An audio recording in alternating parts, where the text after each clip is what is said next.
Thank you for this opportunity to present. Our presentation is entitled, Pre-Hospital Resuscitation with Blood is Associated with Earlier Resolution of Shock in Injured Children. We have nothing to disclose.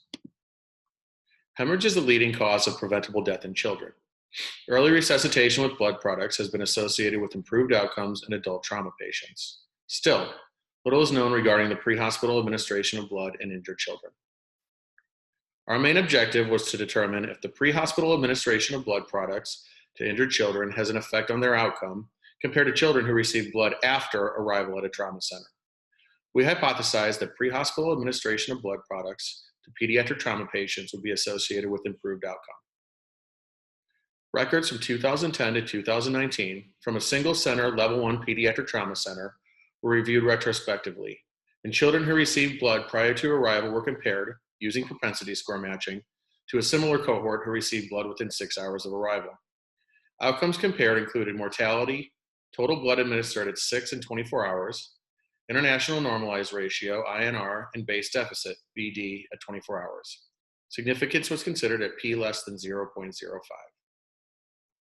As mentioned previously, propensity score matching was used to select a cohort of patients with similar baseline characteristics, including age, age-adjusted hypotension, injury severity score, mechanism of injury, and transport origin status, i.e. transported from the scene versus from an outside hospital. Nearest neighbor 2-to-1 propensity score matching with replacement using a legit model was performed. Standardized differences and standardized percent bias were used to assess the balance of covariates used in propensity score estimation after matching. After propensity matching, variables and outcomes between the two groups were compared using Kruskal-Wallis, chi-squared, and sign rank tests for categorical and continuous variables. 56 patients received blood products prior to arrival and were matched with an equal number who received blood in hospital. The majority of pre-hospital patients, 90%, received only packed red blood cells. There was no difference in mortality, INR, or total transfusion requirements at any time point. However, as can be seen here, base deficit was significantly lower in the pre-hospital group at 24 hours after presentation compared to that in the group who received blood after arrival at our trauma center.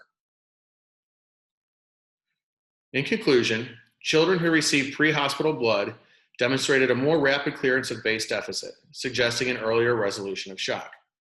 The lack of benefit regarding coagulopathy is not unexpected, as few patients received plasma prior to arrival. These data add support to the practice of pre-hospital administration of whole blood to injured children in order to achieve earlier resuscitation from shock and correct coagulopathy. Thank you.